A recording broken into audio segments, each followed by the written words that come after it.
Từ xưa Long Lân quy phụng được gọi chung là tứ linh. Long đứng đầu tứ linh, tương truyền hoàng đế là hóa thân của thần Long, toàn thân hội tụ hào khí thiên địa vô thượng. Nhưng Thần Châu thường xuyên xảy ra nội biến, mỗi lần như thế là Tuyệt Vô Thần ở Đông Doanh lại lăm le dòm ngó. Để đoạt lấy Thần Châu, Tuyệt Vô Thần đã chuẩn bị mất 10 năm. Thứ nhất, hắn cho huynh đệ Tuyệt Tâm bắt hết các cao thủ Trung Nguyên để tiêu trừ lực lượng trợ thủ cho hoàng đế. Thứ hai là sắp xếp cho Tuyệt Địa Thiên Hành trà trộn vào hoàng cung. Lần này nếu Thần Châu có mệnh hệ nào, vạn dân trong thiên hạ ắt sẽ rơi vào thế nước sôi lửa bỏng. Từ bên trong động Lăng Vân truyền ra tiếng giống rợn người. Tiếng giống từ Hỏa Kỳ Lân, một trong tứ linh. Nó đã cảm ứng được một cơn tai biến quỷ khóc thần sầu sắp xảy ra trong trời đất. Phong vân cả hai người vốn đã thoái ẩn giang hồ, nhưng cũng đồng thời chảy trong người dòng máu của Hỏa Kỳ Lân. Máu nóng cứ thiêu đốt hai trái tim của nam tử Hán, khiến họ không thể nào yên ổn. Nhiếp Phong lúc này cứ trằn trọc không ngủ yên được. Anh ta đã biết Độc Cô Mộng không phải là mộng mà anh ta tương giao, trăm vạn mối tơ lòng cứ trỗi lên. Vậy rốt cuộc ai mới thực sự là Mộng? Chết rồi, hôm bữa ở Đan Phụng Các nhận làm người, vậy thì Mộng có bị lỡ hẹn không? Nếu cô ấy không tới có gặp chuyện gì không? Độc cô nương là cô. Phong huynh, muội xin lỗi, lẽ ra từ đầu muội không nên tự mạo nhận mình là Mộng, nhưng thấy huynh vui vẻ như vậy muội thật lòng không muốn huynh cụt hứng. Tôi biết mà, khi nãy tôi có hơi nóng nảy, xin cô bỏ qua cho.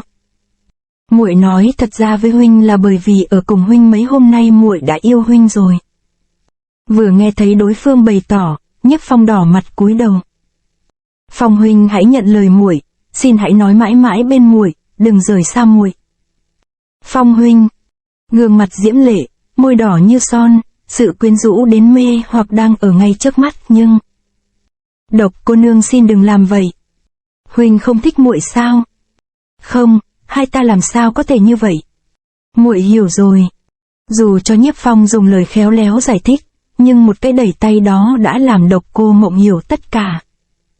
Tấm chân tình bị chối từ cô ta tủi hổ chạy bỏ đi. Muội phải đi thôi. Độc cô nương.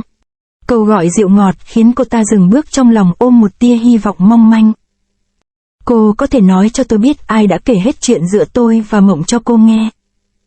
Cứ tưởng Nhiếp Phong còn chút luyến tiếc mình, ai dè người anh ta luôn tưởng nhớ vẫn là Mộng. Trong lòng Độc Cô Mộng dấy lên cơn đau nhói. Nước mắt đã tuôn trào nhưng cô ta không quay đầu lại, cô không muốn anh ta thấy những giọt nước mắt vì anh ta. Huynh muốn biết muội sẽ nói. Cô ấy là Đệ Nhị cô nương. Tối thế mà còn ngồi một mình ở đây sao? Nhiếp huynh, còn huynh sao lại ra đây? Huynh không phải đang cùng Mộng bên nhau sao? Không sai, tôi đúng là ở cùng Mộng, nhưng cô Mộng thực sự ở đây. Sao, huynh biết tất cả rồi à? Đừng. Nhiếp Phong nhẹ nhàng kéo bàn tay cô ta đang che mặt xuống, một vết bớt đỏ hiện ra trước mắt. Huynh cuối cùng đã nhìn thấy rồi, xấu xí lắm phải không? Trước giờ muội nghĩ muội xấu xí ư? Huynh đâu thấy gì. Vì vết bớt này mà muội đã chịu nhiều thiệt thòi. Đệ Nhị Mộng nghe xong hai mắt đỏ ửng không nói thêm được gì nữa. ỷ lâu thích phong vũ, đàm khán giang hồ lộ, Mộng muội có muốn? Cô ta nhìn sâu vào mắt anh ta, lời anh ta muốn hỏi cô ta hoàn toàn hiểu. Và câu trả lời hiện ra trong mắt. Anh ta đã nhìn thấy. Thời gian dừng lại, tình nồng ý thắm không cần nhiều lời bày tỏ. Bởi tất cả không thể dùng lời lẽ trình bày. Phong, Mộng, chúc hai người bên nhau thiên trường địa cửu. Thiên trường địa cửu có được không? Một tiếng hét phá vỡ giấc mộng của hai người. To gan. Là vị tiền bối Tạc Đao. Tiểu tử ngươi dám đi vào Tuyệt Tình Cốc, ta phải giết ngươi. Tại sao phải đi? Ông ấy là ai? Ông ấy là cha muội, Đệ Nhị Đao Hoàng. Đừng hòng chạy. Đệ Nhị Đao Hoàng kinh lực thổ ra đập nát neo thuyền, sức mạnh ghê gớm đủ rời non lấp biển, chấn thiên động địa. Thấy hai người vẫn tay nắm lấy tay, Đao Hoàng càng giận dữ. Nội tức ngưng tụ hút nước làm đao, đó chính là chiêu thiên địa vô tình trong bộ tuyệt học đoạn tình thất tuyệt của ông ta. Thiên địa vô tình có thể lấy bất cứ vật gì trong trời đất làm đao. Một đao này hàm ý hận tình, đoạn tình, thề quyết chém đối phương trước mặt thành hai mảnh. Mãnh chiêu xuống tới nhưng Nhiếp Phong cứ nghĩ đây là một sự nhầm lẫn nên không né tránh. Tiền bối, Phong huynh mau tránh ra. Nhưng Đệ Nhị Mộng biết đao của thân phụ khi xuất ra thì tuyệt không lưu tình nên vô cùng kinh hãi. Kịp thời đẩy Nhiếp Phong mới thoát một đao hiểm này. Cha, huynh ấy là bạn hữu của con, cha đừng hại huynh ấy.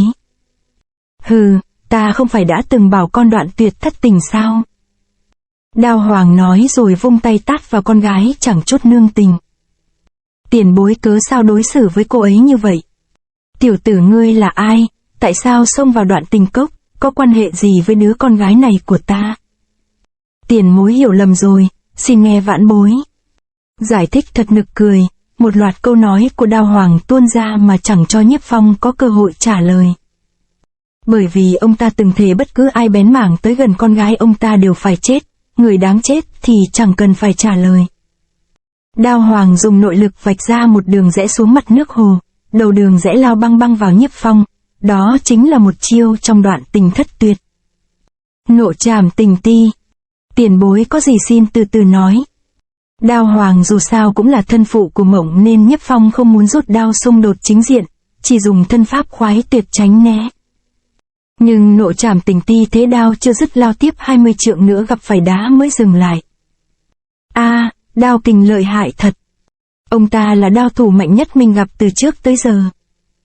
Giỏi tránh được hai đao của lão phu mà không rút đao, vậy thì tiếp đao thứ ba này đi. Trong tiếng hét Đao Hoàng tung người lên, đao kình vạn cân từ trên cao bổ xuống, đó là một chiêu tuyệt tình đoạt mạng trong Đoạn Tình Thất Tuyệt. Đao trung tình đoạn. Đao này còn ghê gớm hơn hai bao lúc nãy, Nhiếp Phong vì muốn tự vệ định rút đao ra nhưng đao kình lẫm liệt đã dồn ép toàn thân không nhúc nhích được. Dưới chân lại không có chỗ đứng vững, đao kình đè cả người Nhiếp Phong xuống nước hồ dạt ra bốn phía. Một đao kinh hoàng. Đừng giết huynh ấy. Đệ Nhị Mộng biết rõ thân phụ mình không phải năn nỉ là được, buộc lòng sử ra cùng một chiêu hy vọng phá giải được sát ý trong chiêu này. To gan con dám giúp đỡ nó sao? Tiểu tử này không giết không được. Đao Hoàng không đếm xỉa đến Đệ Nhị Mộng, ông ta thi triển ra 12 thành công lực thề một đao giết chết Nhiếp Phong. Đao kình làm Nhiếp Phong thổ huyết tại chỗ. Vừa hơi có chỗ đạp chân Nhiếp Phong trổ cước giải vây. Chính ngay lúc này thân hình Nhiếp Phong đã bị bức áp xuống tận đáy hồ. Trong lúc ở ranh giới sinh tử tồn vong mong manh này, ai cũng không ngờ Đệ Nhị Mộng đã sử đao trung tình đoạn đâm vào cha mình. Một đao này chỉ để giải vây, chỉ làm bị thương ở vai chứ không đủ lấy mạng ông ta. Chiều đao trung tình đoạn đúng như tên gọi khi đao đi tình cha con của họ cũng đoạn tuyệt. Kinh hãi khi thấy Đệ Nhị Mộng vì mình mà đại nghĩa diệt thân, Nhiếp Phong sững người ra. Tâm trạng của hai cha con Đao Hoàng cũng vô cùng phức tạp, hai người đứng nhìn nhau không khí như bị đông lại. Nhưng nước hồ không vì thế mà ngưng động, nước giờ đây như sóng thần nhấn chìm cả ba người.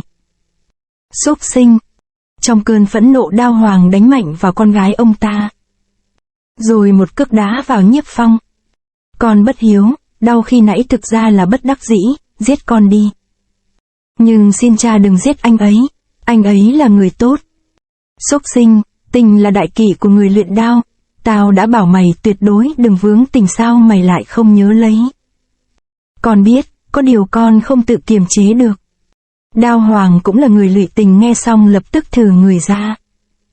Không tự kiềm chế được thì ta không để mi gặp nó nữa. Lời này xuất ra Đao Hoàng vỗ chưởng mạnh vào đầu gối Mộng.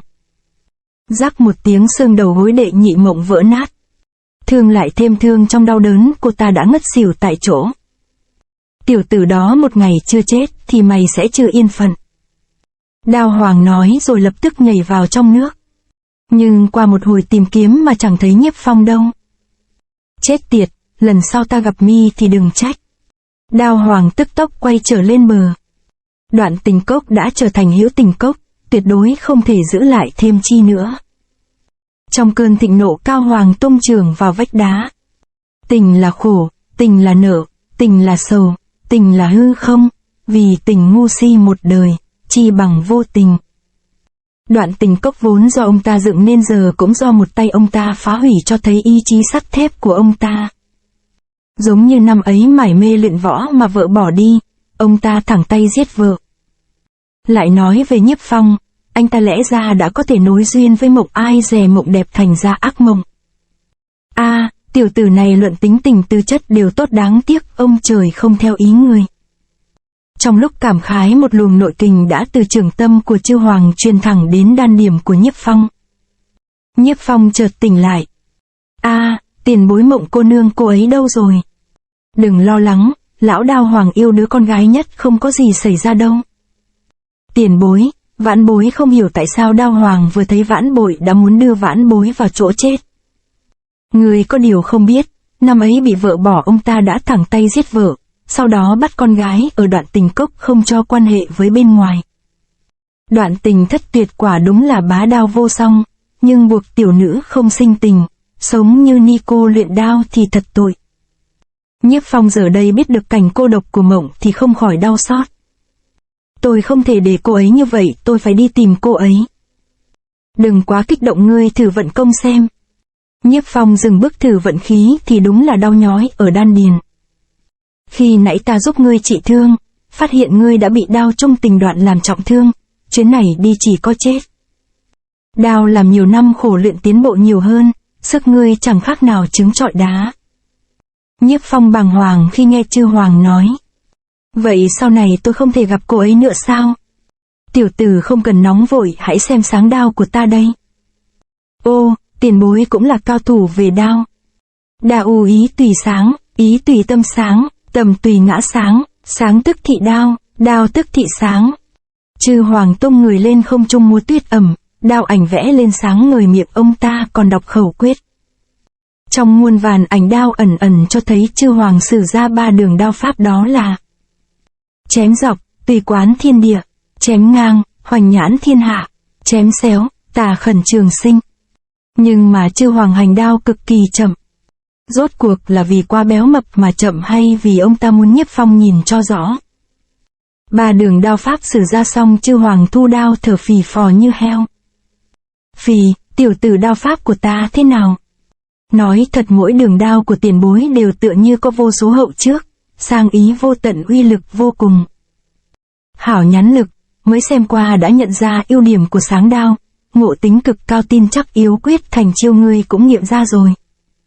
Đoạn Tình thất tuyệt tuy ác hiểm nhưng cũng bó tay trước sáng đao, chứ nếu không kẻ ham ăn ham uống như ta đã bị hắn chém thành trăm mảnh rồi. Thế này đi, hôm nay ta dạy ngươi sáng đao thì sau này mới không sợ hắn nữa. Tiền bối sao muốn truyền đao pháp cho tôi? Lão Đào Hoàng cứ luôn tự phụ khinh thường ta. Mà sáng đao của ta tuyệt không thua kém hắn. Chỉ có điều muốn tranh hơn thua, ta phải tu tâm kiêng cữ thức ăn ngon, mỹ nữ trong nhân gian để luyện đao. Với lại đệ nhất hay đệ nhị chỉ là hư danh, không có nó cũng chẳng chết gì. Tiền bối nói cũng phải, tôi cũng thấy nhiều người vì danh mà bỏ phí cả một đời, chẳng biết thưởng thức món ngon, thật là tiếc. Tiểu tử à, vậy thì người sai rồi, với người tuổi trẻ như vậy tuyệt đối không có tư cách đùa cợt với sinh mệnh. Thế này nha, người học sáng đao của ta có thể so tài cao thấp với Đao Hoàng, rồi sau đó đoạt Mộng con gái y về. Cứ nghĩ tới điều đó là ta cảm thấy sung sướng, hi hi. Tiền bối Giao Hoàng tu luyện đã tới đỉnh cao, e rằng Vãn bội phụ lòng kỳ vọng của người. Người không tin thì cũng phải tin vào nhãn quan của ta, sau này ngươi cố mà luyện 3 đường đao của ta tin chắc sẽ thành công. Sau này, vậy là Vãn bội phải tập một mình ư? Vậy sau đó? Cái gì mà sau đó, ta không phải đã thi triển đao pháp và đao quyết rồi sao? Sau này ngươi phải tự nỗ lực. Tiền bối, nhưng Vãn bối chỉ nhìn có một lần, sau này không có tiền bối chỉ dẫn e rằng không phát huy hết được. Tiểu tử, đao pháp là chết, đao ý mới là sống, sáng đao có tên như vậy là vì phải tự sáng tạo ra. Ta đã thi triển đao pháp và đao quyết cho ngươi phải dựa vào tư chất biến nó thành cách của người. Nhớ lấy, đao pháp mạnh nhất không phải là thứ học thuộc mà là thứ tự sáng tạo ra. Cách dạy của ta chỉ là dạy một nửa, còn một nửa là do người sáng tạo ra. Tiểu thư cô khỏe không? Đao pháp mạnh nhất không phải là thứ học thuộc, mà là thứ tự sáng tạo ra. Chỉ một câu nói đơn giản của chư hoàng thôi đã làm Nhiếp Phong có kiến giải mới về đao pháp. Anh ta tỉ mỉ nghiên cứu về hàm ý của nó. Trong đầu không ngừng nhớ lại đao pháp tinh diệu mà chư hoàng đã sử ra. Nhưng có nhớ thế nào đi nữa anh ta cũng chỉ nhớ được hơn một nửa, còn một nửa lại buộc anh ta phải sáng tạo ra. Cũng chính vì vậy Nhiếp Phong mới ngộ ra được đao ý diệu kỳ là trước giờ chưa từng nghĩ ra. Không biết đã trải qua bao lâu. Bỗng đầu có một cảm giác mãnh liệt làm anh ta không thể nào bình tâm được. Đó là một cảm giác rất quen thuộc, Nhiếp Phong vội lao người về chỗ phát ra cảm giác này. Nguồn phát ra cảm giác quen thuộc đó chính là Tuyệt Thế Hảo Kiếm. Kiếm dấu vân đó, nhưng lúc này Tuyệt Thế Hảo Kiếm lại không nằm trên tay Bộ Kinh Vân. Cảnh này khiến Nhiếp Phong cảm thấy bất an, trong lòng cảm thấy chuyện chẳng lành. Tiểu huynh đây chắc là đói lắm phải không, lại đây ăn cùng ta. Tiền bối, xin hỏi chủ nhân của kiếm trong tay tiền bối hiện giờ ở đâu? Cậu là ai? Vãn bối là sư đệ của kiếm chủ, xin hỏi huynh ấy đã xảy ra chuyện gì? Cậu ta đúng là xảy ra chuyện thật rồi. Sao, huynh ấy? Ha, tiểu tử ấy đam mê nữ sắc không lo dùng kiếm, gần đây còn lấy vợ. Bộ Gia Thôn. Kiếm hoàng đưa Nhiếp Phong tới Bộ Gia Thôn, chỉ thấy căn nhà ở giữa thôn bị san bằng, gạch ngói ngổn ngang. Không xong rồi, nơi này xem ra từng xảy ra kịch chiến. Sao lại không thấy Vân sư huynh, còn Sở Sở và Lãnh Yên? Hỏi người đó thử xem. Huynh đài, xin hỏi có nghe qua người tên Bộ Kinh Vân không? Giờ huynh ấy ở đâu? Bộ Kinh Vân. Y là khâm phạm xông vào Hậu Lăng, hôm nay vừa có 10 thị vệ tới đây bắt y về cung rồi. Huynh ấy trước giờ ngoan cường, cả vô danh tiền bối cũng không bắt được huynh ấy. 10 thị về đại nội lợi hại vậy sao? Hừ, thì ra tiểu tử Hộ Kinh Vân ấy từng xông vào hậu cung, lần này bị đưa vào hoàng cung, bị tử hình là cái chắc. Không được, ta nhất định phải cứu Vân sư huynh. Một bóng người thân pháp tuyệt thế nhanh như chớp thâm nhập vào cấm địa hoàng cung.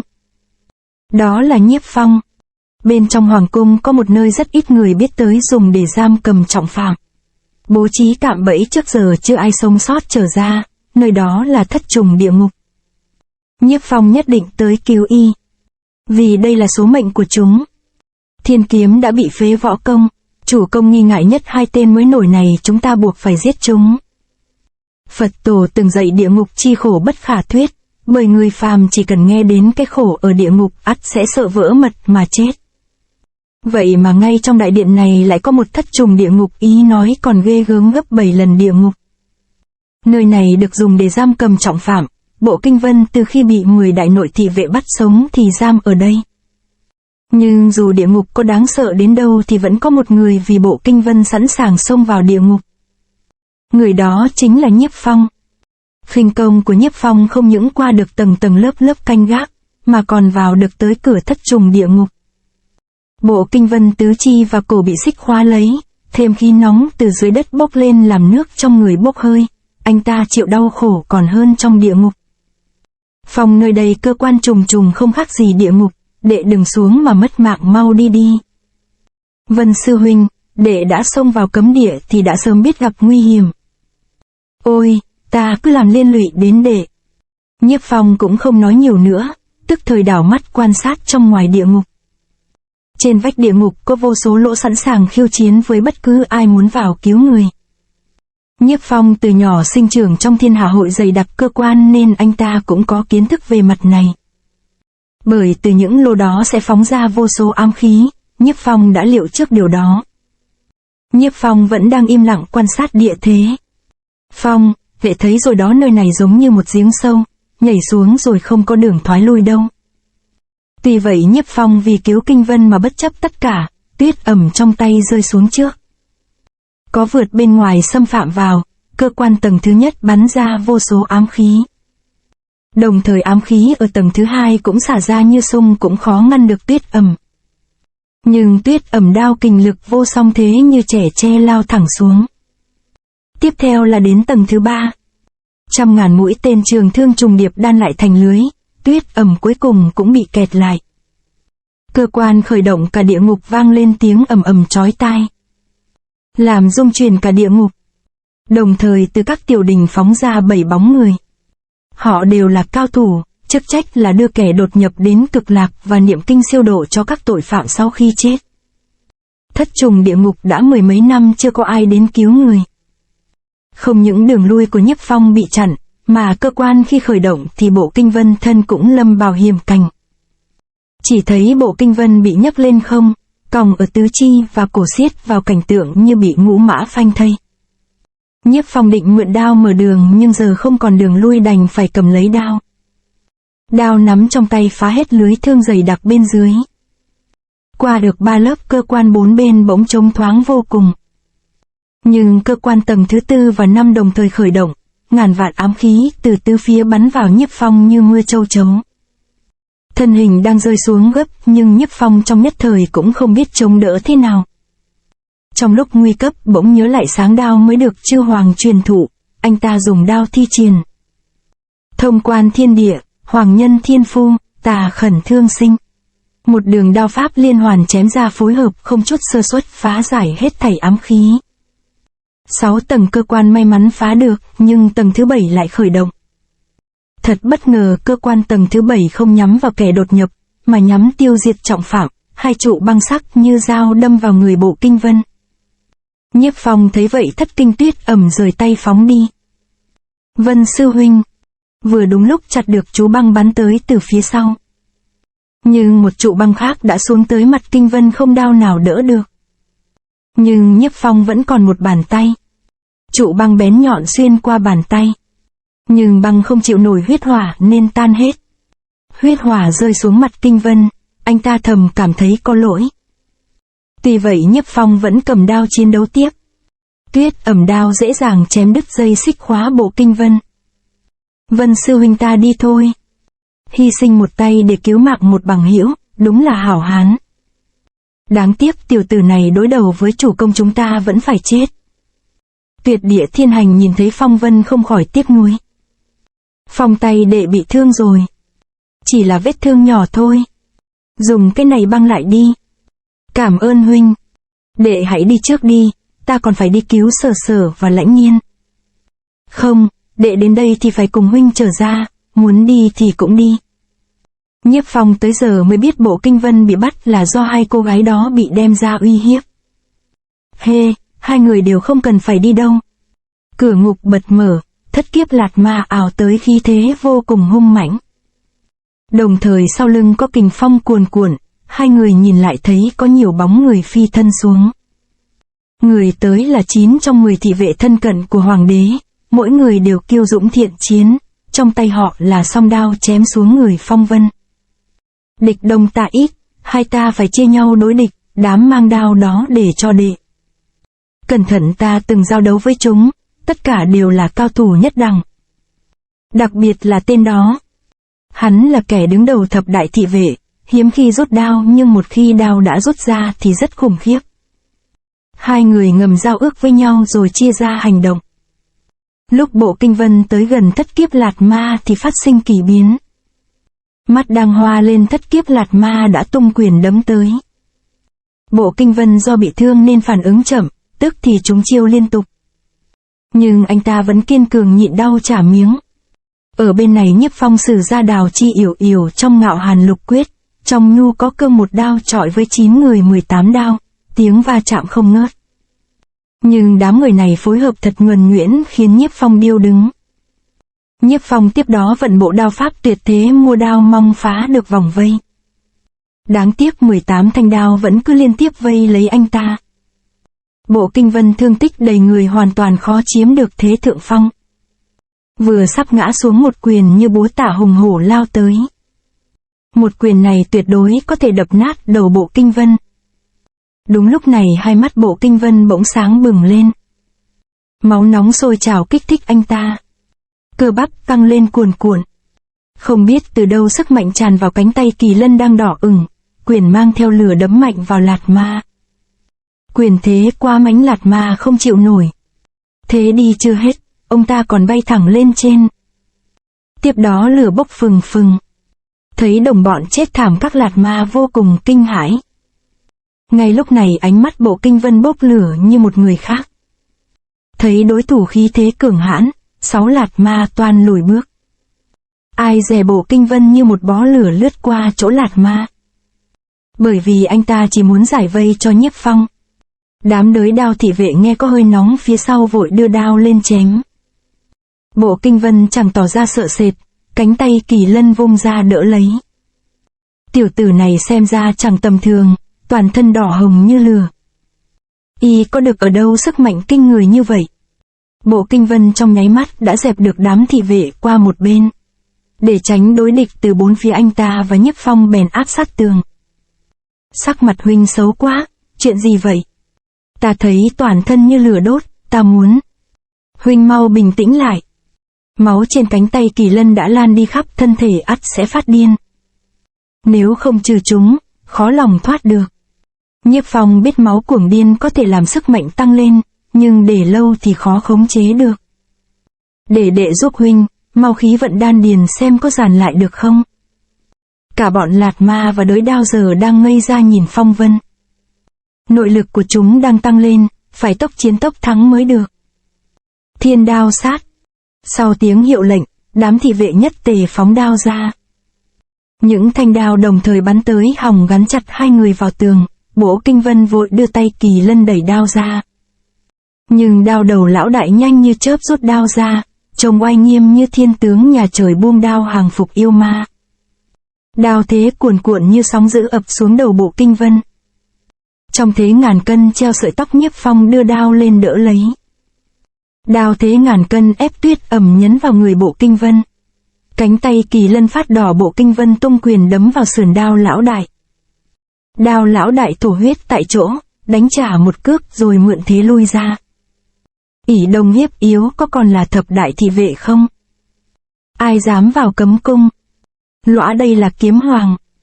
Kiếm Hoàng nói rồi vung múa tuyệt thế hảo kiếm, một đạo vô thượng kiếm khí bao trùm khắp bốn phía. Nơi nào kiếm khí đi qua đều làm quần áo rách tơi tả, đủ biết Kiếm Hoàng tu luyện cao tới bậc nào. Có ta ở đây, hai ngươi cứ yên tâm đi. Không được để chúng thoát. Hoàng thượng giá đáo. Mấy người này để trẫm xử lý. Lão lại cứu ngươi lần nữa, ngươi phải mang nợ ơn cứu mạng của lão. Lão phu trước khi vào cung đã hỏi qua dân tình, biết gần đây thiên tai liên miên. Nhưng con vẫn đặt dân lên trên, thương dân như con. Năm ấy lão phu thoái vị nhường ngôi đã không chọn nhầm người. Con không cần trả lại ngôi vị cho ta đâu, mau đứng dậy đi. Nhưng lão muốn xin một chuyện, đó là bỏ qua cho Bộ Kinh Vân. Bộ Kinh Vân và Nhiếp Phong đều là khâm phạm, tại sao phải tha? Hai tiểu tử này là nguồn sống của võ lâm, nếu giết đi sẽ có ảnh hưởng xấu. Con này mặt lão phu một lần có được không? Bá phụ đã nói thế thì đành vậy. Từ đây lão phu không về cung nữa, còn cố làm vua cho tốt nhé.